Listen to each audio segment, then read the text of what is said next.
Aiziet, mēģinam atsākt kāzu podkāstu Sparabam. Esiet sveicināti! Mans vārds ir Edgars Žukovskis, un šis ir kāzu podkāsts Sparabam 4. epizode.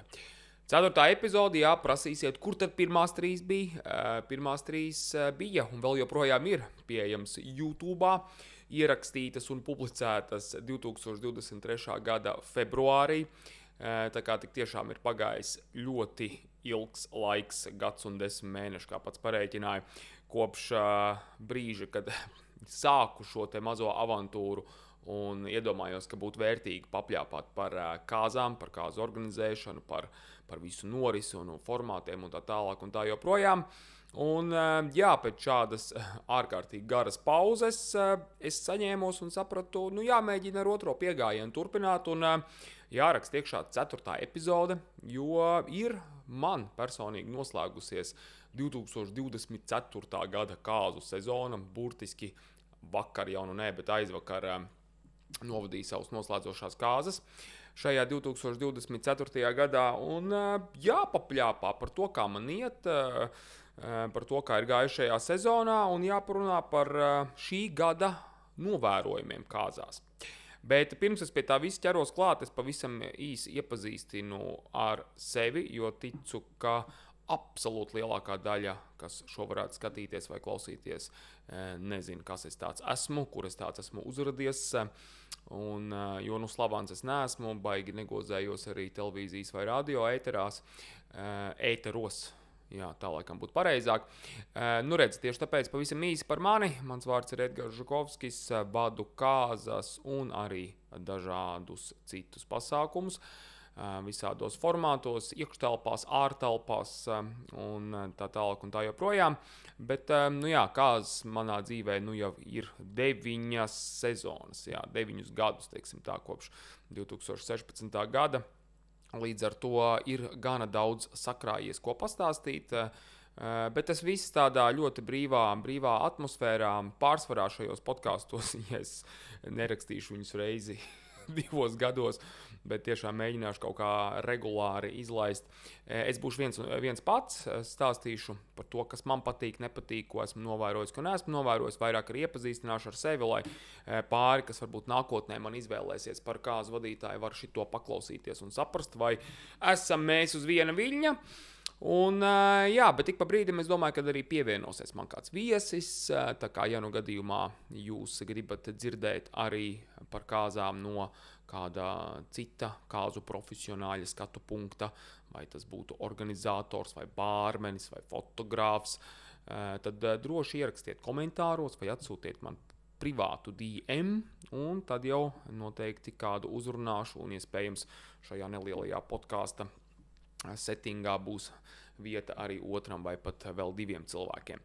Redz, bet par to, ko šodien ar ievadu esam tikuši galā, parunāsimies par manu 24. gada kāzu sezonu. Sezonu laikam ir tāds ārkārtīgi stiepjams jēdziens, jo ja vēl pirms Covid tā sezona tiešām bija tādā visa gada garumā, nebija tāda konkrēta laika, kuru saukt par sezonu, lai arī visi kā to domā par vasaru, bet pirms Covid tiešām visu gadu garumā notika daudz kāzas, protams, augstajā laikā nedaudz mazāk. Tad šajā gadā man viss sākās ar martu un noslēdzās tagad ar novembra nogali. Un tas nenozīmē, ka neviens neprecās ziemā. Es vienkārši personīgi dažādu citu darbu dēļ un arī man ir tā vēlme nedaudz atpūsties arī no kāzām, tad es, esmu sev kalendārā tā nospraudis, kad es tāds marts, aprīlis līdz oktobrs, novembrs, tā ir tā sezona, ko es veltu daudz un dikti kāzām un vadu un gatavojos un tā tālāk, un tad tajā gada nogalē un jaunā gada sākumā tad vairāk citi pasākumi un lietas, par kurām varbūt arī kādā podkāstā parunāšu, bet tagad vairāk par to, kas šogad ir noticis. Es sākumā domāju, jāiesāk ar tādu nelielu statistiku. Man pašam bija arī interesanti paskatīties, kas šogad ir izdarīts, kur ir būts. Un man patīk rēķināt, patīk skaitļot. Man ir tāds smuks garš Excelīts, kuru es gan tā nekur neizrādīšu uz ekrāna, jo tas ir gan privāts un tur ir sensitīva informācija no maniem jaunajiem pāriem. Līdz ar to es uz ekrāna nerādu, bet es varu pastāstīt, kas tur ir redzams. Un viens no tiem skaitļiem ir kopējais novadīto kāzu skaits. Man šī sezona ir īpaša ar to, ka es tiku līdz tādam pusapaļam skaitlim. Un šogad jūlijā es tiku līdz 250 kāzām. Līdz ar to 400 ir novadītas un pat nedaudz vairāk. Kopā šobrīd uz 24. novembri, kad es šo ierakstu, 267 novadītas kāzas. Tā kā diezgan. Šogad tieši šajā gadā 28, kas arī nav slikti. Gana labs rādītājs, gana labs skaits. Bet šis gads bija piepildīts arī daudz citiem pasākumiem. Tā kā kāzas, lai arī dominēja, bet nebija varbūt tik daudz, cik citus gadus. Nu redz, par tālākajām vietām, jā, starp citu, vienmēr katru gadu ir interesanti paskatīties, kas ir tā tālākā vieta, kur es esmu braucis. Un ja citus gadus, piemēram, tas ir kaut kur tur aiz Liepājas pie Rucavas pat, tad šogad Latgalē, Lūznavas muižā man sanāca pirmo reizi vadīt kāzas 250 kilometri. Ja pavisam precīzi 252 no manām mājām Rīgā līdz šai svinību vietai, tad var parēķināt 5000 kilometru tur papakaļ. Tās man bija tādas vistālākās, bet vistuvākās tepat Rīgā, vesels 3 man šogad sagadījās. Tā kā dažreiz sanāk arī tepat kaimiņos aizbraukt novadīt kāzas kādā skaistā mākslas galerijā, kā man šogad bija arī pirmo reizi, vai arī kādā no viesnīcām Rīgas centrā. Nu redz.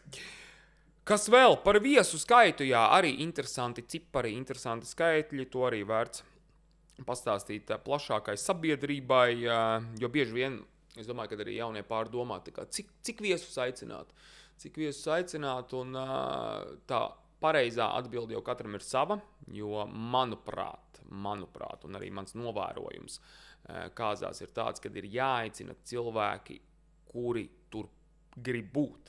Līdz ar to tāds pilnīgi banāls varbūt salīdzinājums, ja jums ir kāds čoms, kur jūs pēdējo reizi satikāt pirms 5 gadiem, bet pirms tam jūs it kā bijat beigie čomi, bet, gadiem jau tas kontakts īsti vairs nav, un tagad nolemiet, bet varētu viņu uzaicināt uz kāzām, kā nekā bijām čomi, padomājiet 2 reizes. Jo viena lieta, ka varbūt jūs viņu tur gribat un jums liekas, ka tas tā politkorekti viņu būtu uzaicināt, bet no otras puses šis cilvēks, tā rupi sakot, atsēdēs. Tāds vismaz mans novērojums, es nesaku, ka tā vienmēr ir, bet kā nekā šis podcasts, mans podcasts, es pļāpāju, es runāju, manas domas, mani novērojumi, tā kā, jā, tas ir tas, ko es esmu novērojis. Runājot par tiem skaitļiem, kas ir lielākais skaits, 110 man šogad bija lielākās kāzas ar 110 viesiem, kas ir daudz, jāsaka atklāti. Man kā kāzu vadītājiem arī tas ir ļoti liels izaicinājums, jo 110 cilvēki, tas nozīmē, ka 110 cilvēki vēlās zināt, kur ir bārs, kur ir labierīcības, vai brokastīs būs 9 vai 9:15, lai arī beigās tik un tā visi guļ līdz 10 un atnāk uz pēdējo brīdi.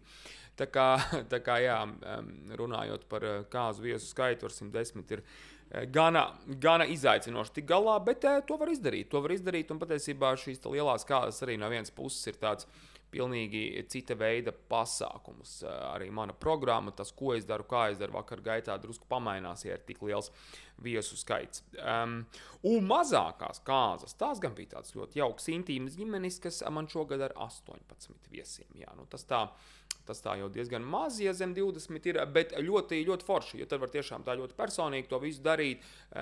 Tu vari visu tā ļoti ātri, veiksmīgi sev apkārt sasaukt un patiesībā nepārtraukti zini, kur atrodas katrs no taviem tā vakar viesiem, un, protams, arī jaunais pāris, un arī jauniem pārim ir iespēja papļāpāt, vismaz mazais small talks ar pilnīgi katru, jo, ja ir 110 viesi, tad tiešām tur ir jau tā, ka timers jāliek uz rokas, kad, lai varētu parunāt ar ikvienu, kurš ir tajā dienā atbraucis. Nu, redz, par ko vēl? Par kāzu viesu, par kādu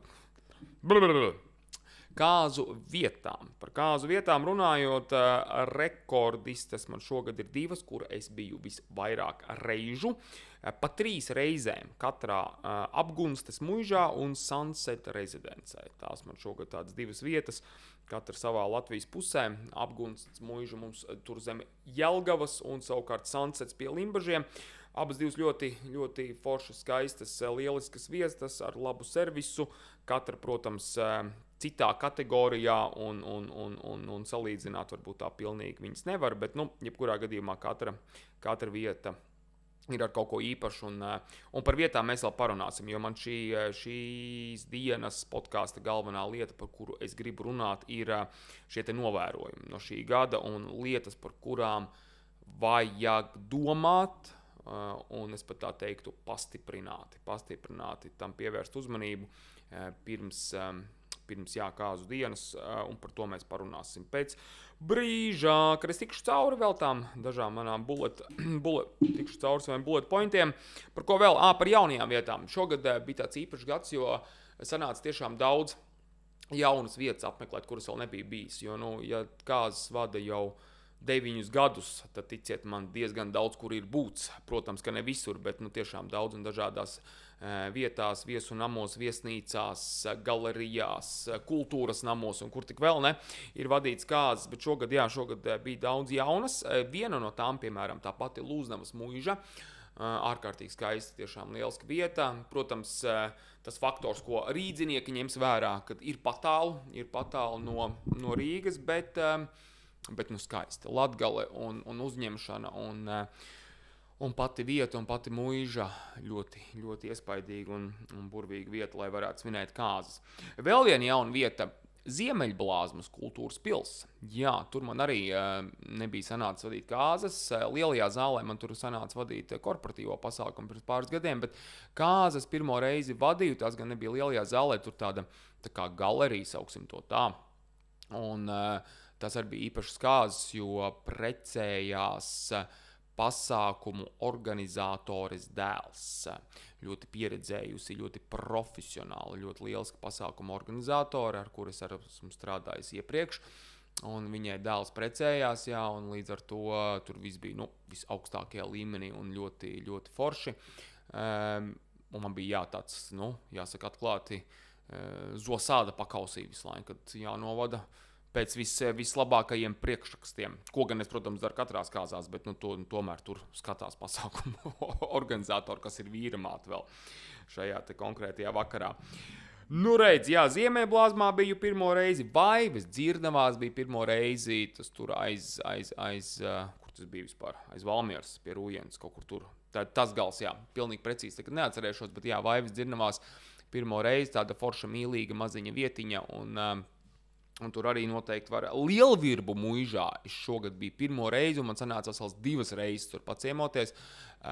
Ļoti jauka saimniece, piemirs gan vārdu šobrīd, bet tiešām ļoti, ļoti jauka saimniece Lielvirbu muižai, un tur pat ir iespēja svinēt gan iekšā pašā muižā, gan ārā tādā klēts ēkā, teiksim tā. Tā kā, ja ir vairāk cilvēku, tā klēts ēkā, ja mazāk, tad var iekšā muižā svinēt. Arī vērts iegugulēt.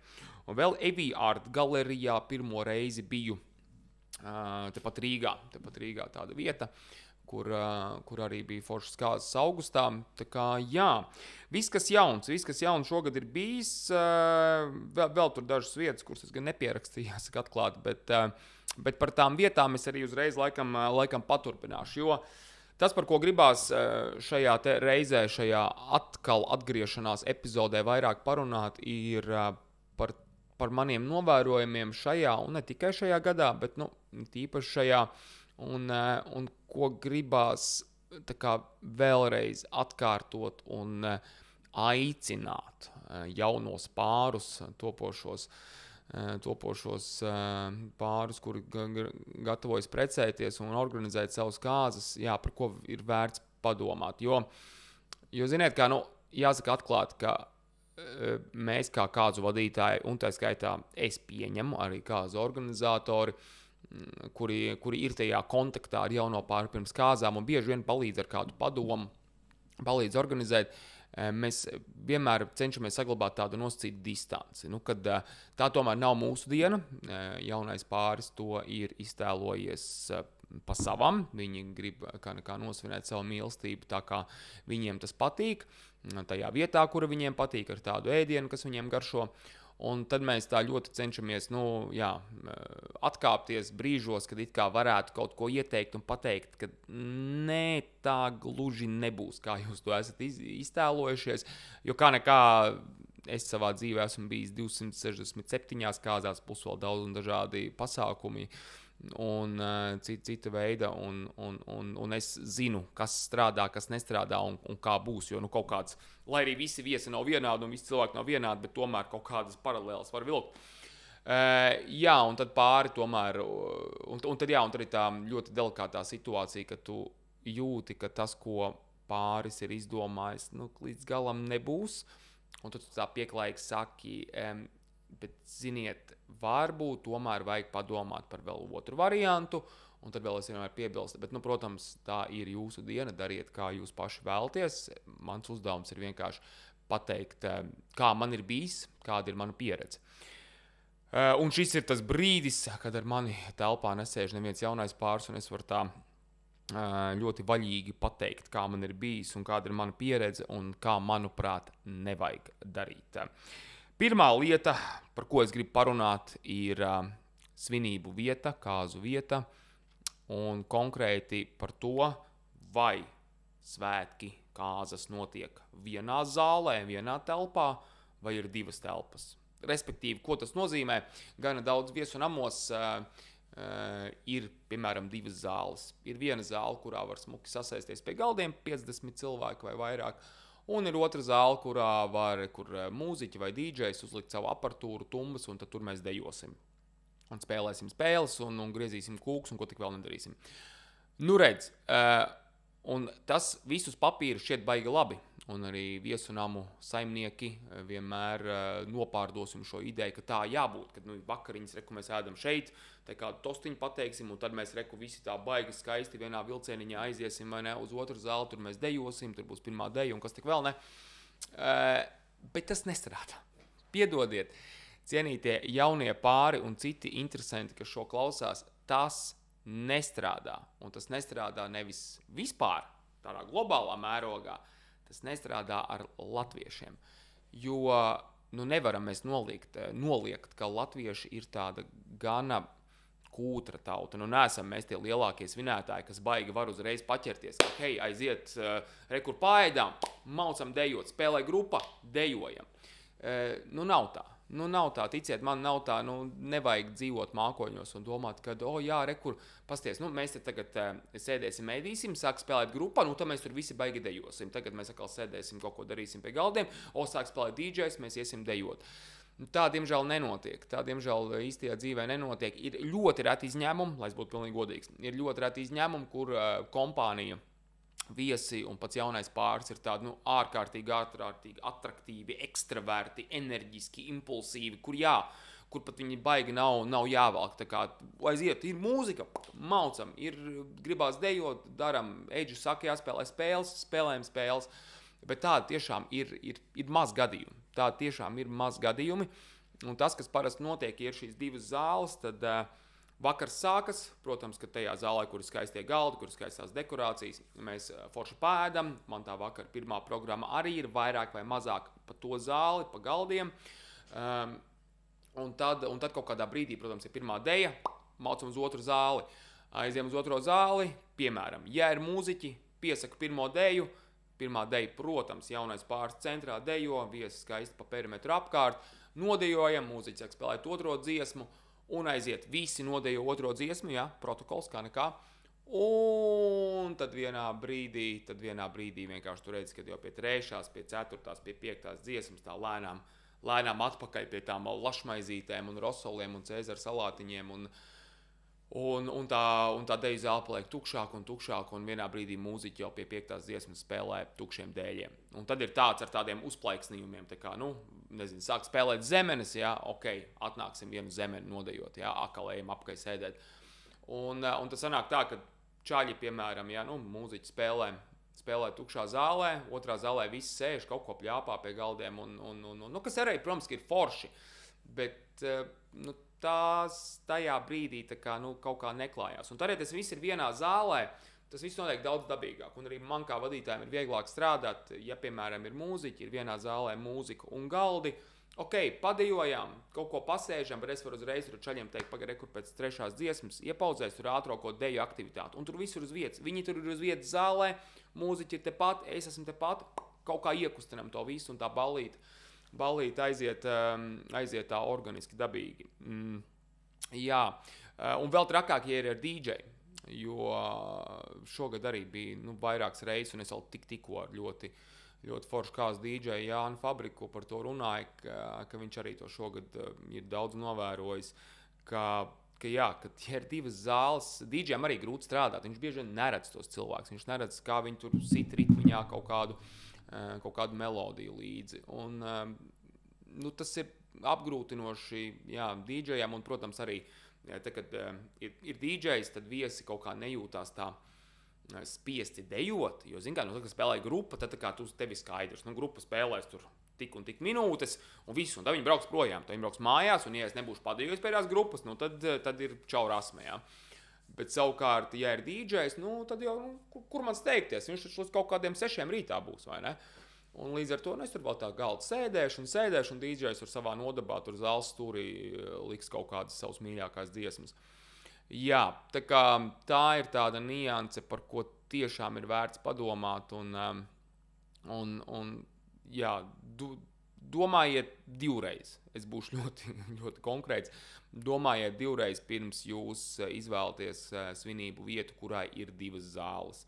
Ja jūs esat absolūti pārliecināti un varat uz pieredzi balstīties, ka jūsu draugi, ģimene ir tiešām atraktīvi, viņi grib kustēties, viņi grib dejot, un tas strādās, ok, laiet, maucam divās zālēs. Ja jums nav tāda sajūta, tad vienkārši, tad meklējiet vietu, kurā var salikt jūsu, piemēram, 40, 50, 90 viesus, un plus paliek vēl vieta arī dejā. Tāda viesunam ir, netrūkst, tā kā vienkārši tad ir jāpameklē. Tas, protams, ir tikai mans viedoklis. Es zinu, ka viesunam saimnieki tam nepiekritīs. Es ticu, ka arī kāds jaunais pāris, kuram ir bijis ļoti laba pieredze ar divām zālēm, man nepiekritīs, un tas ir ok. Šis ir mans viedoklis, tas ir jūsu viedoklis. Tieši tāpēc mēs esam dažādi, vai ne tā? Nu redz, labi, laižam uz priekšu. Par zālēm papļāpājām. Par apģērbu. Ka man gribās par apģērbu parunāt. Šis ir smieklīgi. Es nezinu, kā man tā sakratās šogad, bet 3 kāzās. Man šogad bija 3 kāzās situācija, kur līgavas bija nelaimīgas. Un ne jau tāpēc, ka viņām kaut kas nepatika, un ne jau tāpēc, ka bija negaršīgs ēdiens, vai viesi nesmaidīja, vai, nezinu, lietus lija, lai arī par to nav jābādājas. Bet, jebkurā gadījumā. Nelaimīgs, jo kurpes spieda. Mīļās meitenes, šis laikam vairāk jums, jo puišiem, lai arī man ar tādu pieredzi ir, es arī šogad uzvilku jaunas kurpes uzreiz no veikala pa taisno uz kāzām, un bija ļoti nelaimīgs vakar beigās. Bet man tāds darbs, kad es vienkārši protu sakos zobus un aiziet, lai visi tulznāc, bet es darīšu, un lai sāp tās kājas. Bet arī man šī pieredze bija tā ļoti sāpīga, un es nekad to vairs neatkārtošu.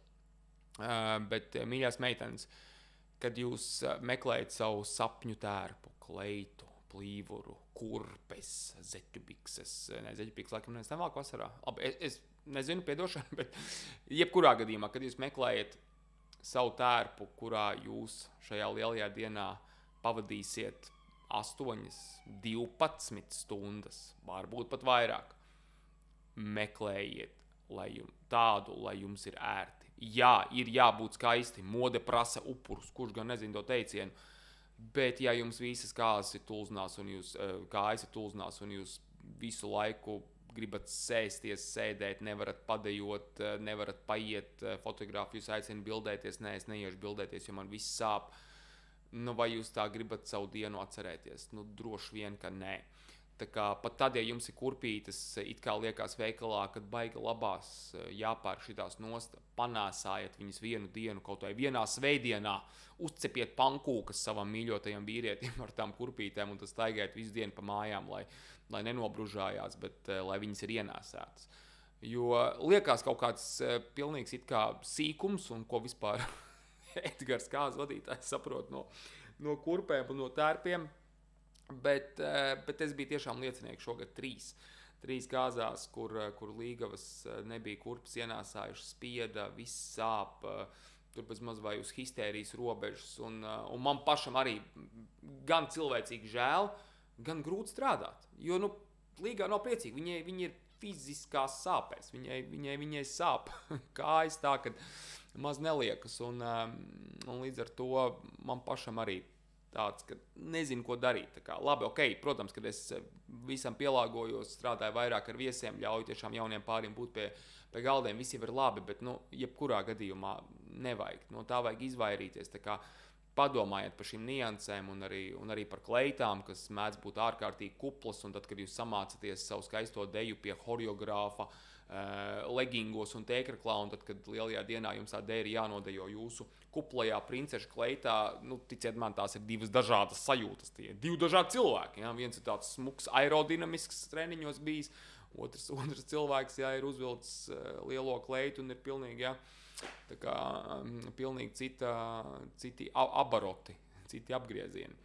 Redz, tā kā šīs te nianses domājiet, izsveriet un tiešām sagatavojieties arī ar tādām mazām lietām savai dienai, ienāsājot apavus, piemērot kleitas, izmēģinot deju kleitā, lai jūs ziniet, ka jā, es tajā dienā 12 stundas šajā tērpā varēšu pavadīt, es tur jutīšos labi un varēšu izbaudīt visu, kas notiek. Ko? Punkts numur 3. Mani novērojumi no šī gada, tādi highlighti, trendi, kā moderni jaunieši saka. Un punkts numur 3 laikam ir viss tāds kontroversiālākais. Pareizi izrunāju to vārdu, cerams. Jā, ceremonijas vadītājas pārsvarā, ne tikai, bet 99% gadījumu vadītājas no dzimtsarakstu nodaļām. Jāiepauzē tā riktīgi, jo tiešām ir jāizdomā 3 reizes, ko teikt, lai mani no kāda novada neizbano, kad es tur vairs nevaru vadīt kāzas. Jā, mans viedoklis ir sekojošs. Kāzās svarīgākā daļa ir ceremonija. Būšu godīgs. Kāpēc svarīgākā daļa ir ceremonija? Tāpēc, ka tajā brīdī jūs pasakat viens otram jā. Kāpēc jūs vispār precaties? Jo jūs gribat būt vīrs un sieva. Kā jūs kļūstat par vīru un sievu? Pasakot jā. Ja tas brīdis, kad jūs sakat viens otram jā, ir samocīts, atstrādāts, kluss, jūs stāvat ar dibeniem pret viesiem, zaksa dāma knapi var parunāt skaļāk par dažiem decibeliem. Viņa vēl nedod Dievs sajauc jūsu vārdus, jo viņa tikko atskrējusi no iepriekšējās ceremonijas. Viņa jums uzdzen stresu, jo viņai jau ir pulkstens 2 bija jābūt ceremonijai, bet ir 2:05, kura jaunais pārs man jau 2:20 jau ir jāizbrauc jau uz nākamo vietu, kas ir 40 minūšu attālumā, un tur man jau 3 sāksies ceremonija. Es nesaku, ka visi gadījumi ir tādi, bet lielākā daļa gadījumi ir tādi. Es ļoti atvainojos, man te kāds lauzās iekšā. Bet, nedaudz izsit man no līdzsvara, bet jūs sapratāt, par ko ir stāsts. Respektīvi, man nav nekas pret dzimtsarakstu nodaļām kā tādām, bet kaut kā pārsteidzoši daudz reizes šogad sanāca dzirdēt sliktas pieredzes, sliktas ceremonijas, un tur ir daudz un dažādas nianses, kuras ir jāņem vērā, bet tas sausais atlikums ir tāds, ka tad, ja ceremonijas ilgums ir 4 minūtes, ceremonijas laikā, ceremonijas tekstā vadītāja nepiemin pat šo te nepajautā par šo jautājumu, kas, manuprāt, ir ārkārtīgi svarīgs. Vai tu ņemsi viņu par vīru, vai tu ņemsi viņu par sievu? uz kuru jaunais pāris atbild ar jā, un tad tā vispār nav bijusi ceremonija. Kas tāds vispār tikko bija? Par ko mēs jums tikko samaksājām tur tos 147 eiro par izbraukuma ceremoniju vai tur kaut kāda ap 100 eiro par klātienes ceremoniju dzimtsrakstu nodaļā. Nu, jāsaka atklāt, dažreiz man tiešām gribās būt diezgan, nu negluži rupjam, bet tiešām pret šīm dzimtsrakstu nodaļas vadītājām, ka ja jūs to negribat darīt, nu tad nedariet. Nekas šajā dzīvē nav spiests. Protams, ka katram mums jāpelna sava nauda un savu maizīti, bet jūs to saprotiet. Tas diezgan labi, vai ne, kad jaunais pāris ir iztērējuši gana lielu naudu šai dienai. Viņi ir ārkārtīgi laimīgi, ka šī diena ir pienākusi. Viņi šo dienu ir gaidījuši ilgi. Un viņi grib to atcerēties ar vislabākajām atmiņām. Un ja atmiņa par ceremoniju ir tāda, ka dāma runā knapi pāri savai lūpai un nepalūdz viesiem apsēsties, un viesi visu ceremoniju tur 10-15 minūtes nostāv kājās stāvot. Ceremonijas laikā viņi nolasa Raiņa dzeju jau 15. reizi šajā nedēļā, un jaunais pāris stāv visu ceremonijas laiku ar mugurām pret viesiem, un viesi skatās vienkārši uz viņu dibeniem. Nu, tad par ko ir stāsts? Tā kā es varbūt biju ārkārtīgi nekorekts tāds sakot, bet gribējās to no sirds novelt. Jo tā, manuprāt, nedrīkst. Un kas pats galvenais, ir alternatīvas. Viena alternatīva ir baznīca, kas, protams, kad ir derīga tikai tiem cilvēkiem, kuri ir ticīgi. Baznīcā gan arī, protams, ir daudz un dažādi mācītāji, daudz un dažādas pieejas, un nevienmēr tur būs labāk, no tāda, kā pasaka, tehniskā skatu punkta, kā tas viss notiek, cik tur kas skaiž, bet, pārsvarā ir labāk, ja? Pārsvarā ir labāk, kaut vai no dzirdamības viedokļa, no šī te, ko stāsta mācītājs, var just, ka viņš ir sagatavojies vairāk, nav nekāda steiga. Un otra lieta, un trešā lieta, kas vēl ir variants dzimtsrakstu nodaļas dāmas mācītājiem, trešais variants ir, protams, arī paši vakarvadītāji, jo, ar katru gadu kļūst arvien vairāk, un arī šogad, es, manuprāt, novadīju kaut kāds, es neesmu saskaitījis, bet, man liekas, kaut kāds 10 ceremonijas bija. Protams, ka tur ir viens liels drawbacks, ja, un tas ir tas, ka man nav juridiska spēka jūs salauzāt, jums tie papīri būs tik un tā jāaiziet sarakstīt un parakstīt dzimtsrakstu nodaļā, bet es tiešām izdarīšu savu darbu pēc labākās sirdsapziņas. Es ļoti nopietni sagatavošos tai dienai, es ļoti nopietni sagatavošu tekstu. Es būšu gatavs runāt par jums, nevis par pāri, kas man bija pirms pāris nedēļām. Un vēl jau vairāk es izdarīšu tā, lai viesiem ir interesanti, lai viesi dzird, lai viesi neskatās uz jūsu dibeniem. Lai viss būtu ar tādu nelielu humoru, nevis vienkārši stīvs teksts atrunāts un tā tālāk un tā joprojām. Tā kā, par ceremonijām var daudz un dikti runāt, bet, jā, ceremonijas vadītājas pārsvarā sievietes no dzimtsrakstu nodaļām tiešām mani šogad ir, teiksim tā, man likušas vilties šogad. It īpaši šogad, jo kaut kā varbūt es biju vairāk klāt ceremonijās, es nezinu, kaut gan es katru gadu esmu diezgan daudz ceremonijās klāt, bet atmiņas vissvaigākās no šī gada, jā. Laižam tālāk. Nākamais arī svarīgs punkts, ne tik kontroversiāls, bet ļoti svarīgs, esiet klātesoši. Viena lieta, ko ir vērts saprast, un ko jaunie pāri bieži vien neiedomājās un domā, kāpēc vakarvadītājs nestrādā. Vakarvadītājs nestrādā, jo jūs bieži vien esat kaut kur istabiņā, kaut ko pārģērbities ar fotografu, kaut kur pāri ezeram bildējaties. Un, ja jūs neesat klātesoši, tad vakarvadītājam ir faktiski neiespējams strādāt. Un tā vienkāršā iemesla dēļ, ka kāzās jebkura aktivitāte, jebkurš notikums, jebkura spēle iet caur jauno pāri. Vismaz manā programmā. Ir kaut kāds mazs nianses, kurus man vajag tikai ar viesiem, jā, un kuras varu tikai viesus izklaidēt un viņiem papļāpāt un dažādas lietas izdarīt. Bet tomēr tas pats galvenais, tā galvenā programma, viss ir būvēta par un ap jums. Ja jūs neesat uz vietas, ja jums visu laiku kaut kur ir jāskraida, tad līdz mašīnai, tad līdz vēl kaut kurienai, tad līdz istabiņai, tad fotografija tur, fotografija šeit. tad ir diezgan grūti strādāt un vienkārši nākās tādu, iepauzēt tajā programmā un gaidīt, kad būs apakaļ jaunais pāris, lai turpinātu. Tā kā padomājiet arī pirms lielās dienas savas, kā jūs to dienu plānojat un tā tālāk un tā joprojām, kas jums tur būs jānes līdzi vai jāpaņem vai tam līdzīgi, un cik daudz iespējams no tā visa atsakaties.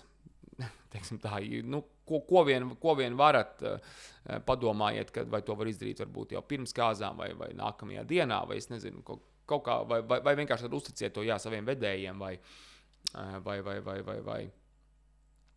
uzticiet to saviem vedējiem, vai vēl kādam tuvam draugam, ģimenes loceklim, kurš var kaut ko jums atnest, aiznest, samaksāt retro automobiļu šoferim vai tam līdzīgi. Redz, tā ir tāda lieta, kas arī šogad gana daudz reižu bija, kad jaunais pāris visu laiku kaut kur skraida, kaut kur nav uz vietas, un līdz ar to vajag atrast iespēju, kā viesus izklaidēt bez jums, bet tas kāzās ir baigi sarežģīti, jo tomēr tur viss grozās pār un ap jauno pāri. Ņemiet bārmeņus. Punkts numur 5 manā mazajā highlightu bullet pointu sarakstā. Ņemiet bārmeņus. Jā, es zinu, tā ir nauda, tās ir finanses, jāmaksā, jāēdina šis cilvēks vai pat cilvēki iedaudz viesi. Bet šogad 2 spilgti piemēri. Viens piemērs, kur baigi piedzērās, nebija bārmeņi, pudeles pa galdiem, lēja tādā tempā, kā, nav forši. Tā kā var piedzerties kāzās. Kāzās vajag piedzerties. Kad tā vēl piedzersies, ja ne kāzās. Bet ne jau tā, ka paliek nērti tev pašam no sevis un apkārtējiem par tevi. Un ja piedzerās vesela kompānija tā, kad jau tur gāžās riņķi un traucē man un sāk jau tur drusciņi agresīvi, teiksim tā, palikt, tad jau vairs galīgi nav forši. Un bārmeņi, protams, ir tie, kas ir tas lakmusa papīrīts, kā ķīmijā mācīja, kas pasaka, kad ir pa daudz, kad ir pa maz. Un līdz ar to bārmeņi šādā ziņā ļoti nodara. Otra lieta, kad bārmeņi nodara, protams, jo dzērieni būs garšīgi. Dzērieni nestāvēs uz bāra, ne uz bāra letēm, bet uz galdiem, nestāvēs kaut kāda alkohola galda. Un vēl viena lieta, protams, kas bārmeņiem ir tāds jājam zirdziņš no jau mūsdienās, ka viņi paši atved alkoholu. Līdz ar to jums kā jauniem pāriem nav jādomā, kā tur jābraukt uz alkohola veikalu pirms kāzām un cik tur rumu, cik tur viskiju, cik tur šņabi rēķināt uz vienu galviņu. Bārmeņi atvedīs un jūs samaksāsiet pēc fakta. To, cik izdērāt, pat tik arī samaksāsiet. Un es domāju, ka es varbūt arī šito tādā atklāt tādā reklāmas ziņā stāstu, jo es pats šobrīd šo podcastu rakstu Komedija Latvija bārā. Un kopš šī gada māja es esmu bāra saimnieks. Līdz ar to man nākamgad ir plāns, ka mani lieliskie bārmeņi, kas strādā šajā bārā, brauks arī pa kāzām. Un es piedāvāšu šo pakalpojumu. Un, protams, ka ne jau es to izpildīšu, bet to darīs tiešām profesionāļi, puiši un meitenes, kas to dara ikdienā. Tā kā varbūt zināmā mērā arī reklāma, bet bārmeņi baigi labā lieta. To vajag, tā kā ņemiet bārmeņus, ja vien varat to atļauties. Un, vēl 2 punkti, un tad jau pirmo atpakaļ atgriešanās epizodu noslēgsim. Ielūgumos norādiet, cikos jābūt klāt viesunamā, un vēlreiz to atkārtojiet pēc ceremonijas. Ko tas nozīmē? Jā, šogad arī gan daudz reižu tā bija. Ceremonija notiek, piemēram, vienā vietā, baznīcā, kaut kādā ūdenskritumā zem ozola, un attiecīgi ceremonija un svinības notiek viesunamā. Pārsvarā es pievienojos viesunamā, ir reize, ka es esmu jau ceremonijas vietā, bet, ja es pievienojos viesunamā, tad mēs tur kāzu plāniņā esam atrunājuši, piemēram, viesi ierodās no 5. Ok, baigi forši, es esmu jau 4:30 stabili gatavs sagaidīt viesus. Pienāk 5:30, neviens nav, 5:15. Vēl neviens nav. 5:20. Varbūt māmas atbrauc. Un Un, piemēram, esam vienojušies, ka jaunais pāris ierodas 6. Attiecīgi, man ir stunda, lai viesi atbrauktu, lai viņi varētu lēnā garā, nesteicīgi aiziet uz savām istabiņām, nolikt mantas, paņemt pirmo velkumu dzērienu, es ar viņiem varētu papļāpāt, mēs varētu izmēģināt, kā mēs sagaidām jauno pāri, 6 ir klāt jaunais pāris. Viesi atbrauc lielākā daļa 5:30, bez 26, bez 15:06. Jā, mēs jau nekur nesteidzāmies, jaunie teica, ka viņi būs uz 6 klāt. Jā, ok, bet tagad sanāk tā, ka jūs esat atbraukuši, jums vajag aiznest mantas tur uz 3. stāva 502. istabiņu, un jūs atnāksiet lejā, un jaunie jau būs klāt. Man nebūs iespēja jums to pirmo icebreakeri izspēlēt, man nebūs iespēja jums pastāstīt, kas kur kā šeit atrodas, man nebūs iespēja jums izmēģināt, kā mēs jauno pāri sagaidīsim. Viss būs tādā baigā steigā. Līdz ar to ir baigi vērts norādīt ielūgumos, ka, piemēram, ceremonija 3 zem Ozola, un ierašanās viesu namā 5. 5, nevis tur no 5 līdz 6, vai vienkārši, kā dažreiz norāda, ceremonija 3, jaunā pāri ierašanās viesu namā 6. Nu, tad, protams, es tur īsi pirms 5 braucu ārā no ceremonijas vietas, kuros, jaunie būs tikai uz 6, pasties, kur iebraucam viršos, paņemam vienu kabanos, ja. Tā viņi tur to kabanos ēd līdz bez 26, un bez 10:06 ir klāt, un tad jau patiesībā baigā steigā sanāk visu darīt. Tā kā tāda maz niansīta arī ir vērts atcerēties, rakstot ielūgumos, un arī pēc ceremonijas, ja vien es tur neesmu, arī pateikt.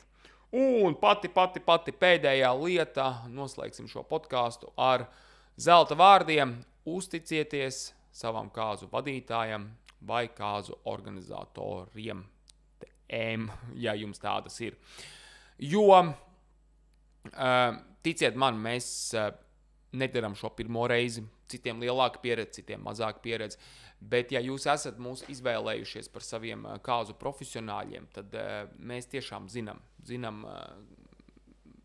kā vajag būt un kā ir forši, un mēs darām visu pēc absolūti labākās sirdsapziņas. Un tieši tāpēc, ja jūs esat, piemēram, man uzticējuši novadīt jūsu kāzas, tad paļaujieties uz mani. Es par lietām neaizmirsīšu, man tiešām reti, kad sanāk kaut ko aizmirst. Un, protams, ka var atgādināt, bet nekad nevajag tā nāk klāt un Edgar, tagad vajag kaut ko tā darīt, tagad vajag kaut ko šitā darīt. Es zinu, ka to vajag darīt, bet es atradīšu to īsto vietu, kad darīt, jo mans uzdevums jau nav vienkārši pliki tehniski atstrādāt kaut kādas konkrētas lietas, par kurām mēs esam vienojušies. Mans uzdevums ir arī atrast to īsto momentu, kad to ielikt tajā kāzu dienā, to īsto brīdi uzķert, kad vajadzētu kaut ko pieteikt, kad vajadzētu kādu pārsteigumu, kad vajadzētu kūku, kad vajadzētu, kaut kādu jaunā pāra tostu teikt. Ja? Tas viss, ticiet man, ja vien par to mēs esam vienojušies un ir atrunāts, man ir pierakstīts un es to visu zinu. Bet nevajag vienmēr tā strikti teikt, vajag tagad. Un dažreiz ir tā, ka saka vedējmāte vai līgau vai līgaus tētis, vajag tagad, un tad tu skaties apkārt, kad tur ir rinda vēl pie bāra. Es tikko iedevu vispār pauzi cilvēkiem, lai viņi parunātos. Kur tur jaunais pāris aizgāja pabildēties pie saulrietā. Ja? Es atradīšu to īsto brīdi, bet nevajag tā, kad ar tādu lielu nāk tagad, vajag tagad. Un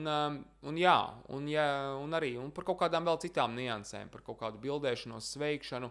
To jau parasti gan es pirms pašām kāzām arī saku un iesaku pārim, ko un kā darīt varbūt labāk. Un ne jau vienmēr man ir jāklausa, absolūti nē, bet ir vērts dažreiz ieklausīties un uzticēties. Uzticēties, jā, klausies, Edži ir bijis diezgan daudz kāzās, ja? Un viņam var ticēt, viņš gan jau šito izdarīs. Nu redz, un tas arī, iedod tādu papildus uzticības, to kredītu man kā vadītājiem, un tad es tajā kāzu dienā pašā arī jūtos, ka jā, jaunie uz mani paļaujās, viesi uz mani paļaujās, un būs baigi labi. Un tad tas viss tā noteikti tā dabīgāk, nav kaut kāds liekas saspringums un kaut kāda uztraukšanās par sīkumiem, par kuriem vispār nevajag uztraukties, un tā tālāk un tā joprojām. Nu redz, pļāpāja jau 40, gandrīz 4 minūtes, līdz ar to jānoslēdz šī te atgriešanās epizode. Sparabam! Kāpēc sparabām? Jo labi skan, man patīk. Sparabām ir tāds foršs teiciens, kas man radās ar komiķiem pirms kāda laika. Viņi jau smējās gan par to, bet man liekas, ka diezgan labi piestāv kāzu podkāstam, lai to nesauktu par vienkāršu kāzu podkāstu vai par baltās rozes. Vai, labi, stulbs salīdzinājums, bet domāju, ka sapratāt, par ko runāju. Nu redz, jā, sparabām 4. epizode, nākamajās noteikti parunāsim par kaut ko konkrētāk. Man ir plāns pastāstīt nākamajā 5. epizodē par tādām dažām organizatoriskām niansēm, par ko sāk domāt tajā brīdī, kad jūs esat nosprauduši savu kāzu datumu un zinat, ka jūs precēsieties. Tad man ir plāns parunāt arī par naudu. Nauda baigi svarīgā lieta, varbūt mazāk par to, cik mēs kāzu vadītāji prasām. Kaut gan arī tas nav nekāds noslēpums, to es arī gan jau pastāstīšu, bet par naudu tādā ziņā, tādā aspektā, uz ko vajag taupīt, uz ko nevajag taupīt, un lai tā diena tiešām izdodas ārkārtīgi piepildīta un forša. Un vēl noteikti es arī uzaicināšu kādu ciemos, jo, lai arī man patīk runāt 45 minūtes no vietas, bet es ticu, ka ir arī vērts ieklausīties manos lieliskos kolēģos, bārmeņos, fotogrāfos, kāzu organizatoros un tā tālāk un tā joprojām. Tā kā es domāju, ka agrāk vai vēlāk būs arī kāds viesis. Nu, kaut kā tā. Mans vārds ir Edgars Žukovskis. Podcasts ir tapis sadarbībā ar Komediju Latviju bāru. Nāciet šeit iedzert kādu garšīgu kokteili. Domājams, ka nākamgad jau piedāvāsim arī savu pakalpojumu kāzās. Un tiekamies jūsu pasākumā, jūsu kāzās. Lai jums forša rudens izskaņa un priecīgs Ziemassvētkus, ja nenoklausieties 5. epizodu, kas arī noteikti iznāks līdz Ziemassvētkiem. Čau!